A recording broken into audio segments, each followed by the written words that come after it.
Hello and welcome back to the Frontington and Backwoods Railway. Today I'm digging a hole.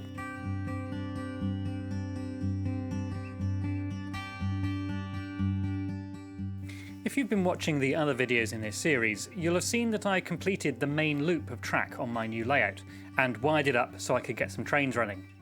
Well, now it's time to finish off the track laying. Here's a reminder of my layout plan. It's essentially a loop with a station at the front, a station at the back, some sidings in the middle, and a fiddle yard off to one side. The first step was just to lay the track roughly in the right place, so I could get a feel for where it was all going to go.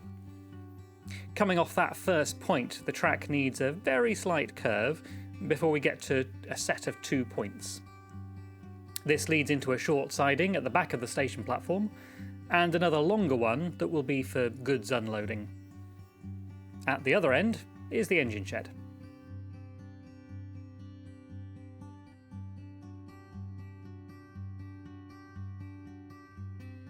That second platform needs to be a little shorter, I think.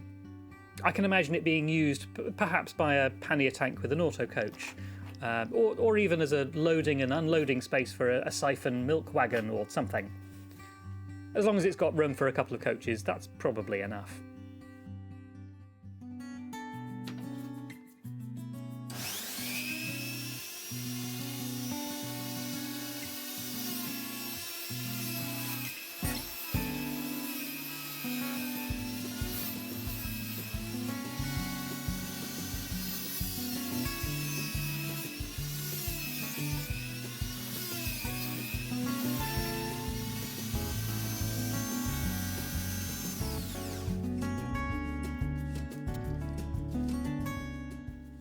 I won't go into too much detail on the track laying itself, as it's the same process as before.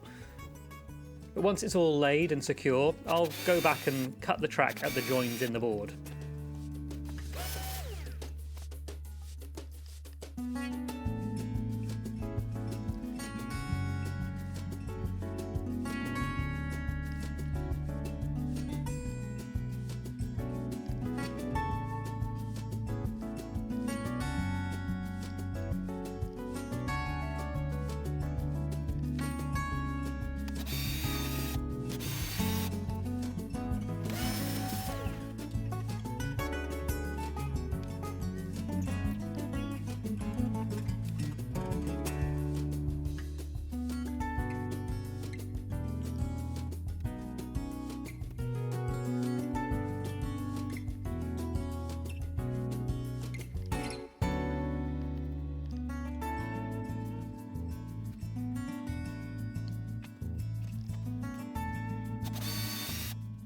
The siding here is where I'm focusing my attention, as this is going to require some significant surgery, because I want to install an ash pit.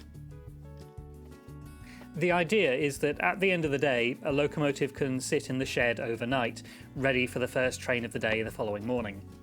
And that means the crew would need to drop that day's ash out of the bottom of the loco, so that it's all fresh and clean for the next day's duties. At larger stations, the engine shed would also have an inspection pit. But at smaller stations like Frontington, crews would just have to be flexible. In fact, in some real-world locations they didn't even have an ash pit, so I'm considering this a luxury.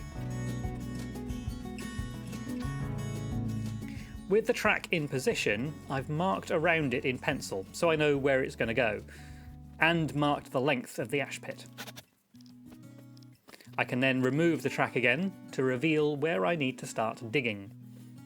And when I say digging, there's probably a better way of doing this. Do I recommend using a rotary tool to cut wood? No. Do I recommend using a drill like this? No. On reflection, I should have just used a jigsaw. The only reason I didn't was that I was afraid of catching the wiring underneath. But I could have temporarily relocated that. Oh well, we live and learn.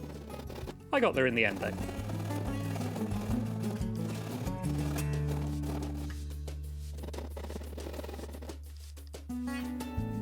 Now the track can be put back in place over the pit, and with it all properly aligned, I need to make sure it stays exactly in place. So I'm using some extra strong PVA glue along the outside of the sleepers, which should hold it nice and firmly. Once that's set, I can go in with a craft knife and cut the middles of the sleepers out. This blade was blunt, so I had to swap to something sharper. I'll probably hold on to those sleeper offcuts though, you never know when they might come in handy for something. And that all looks pretty successful to me. I mean, you can get inspection pit kits that are probably a bit more detailed, but this bit of track is on a very slight curve, which is why I needed to come up with my own solution.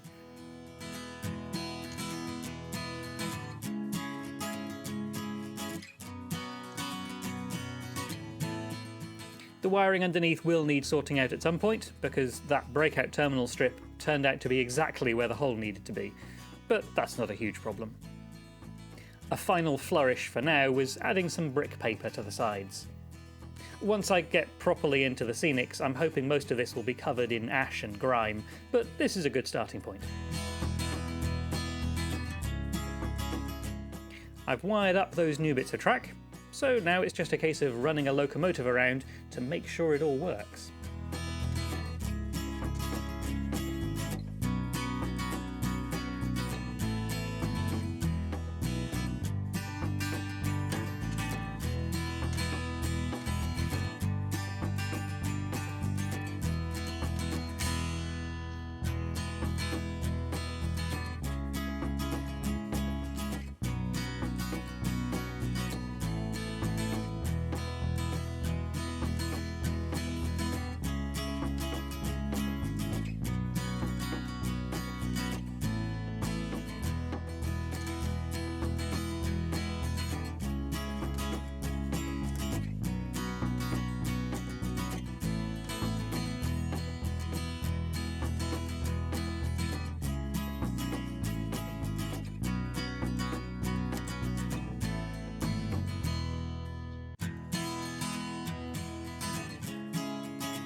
Well, I'm really pleased with how this has turned out.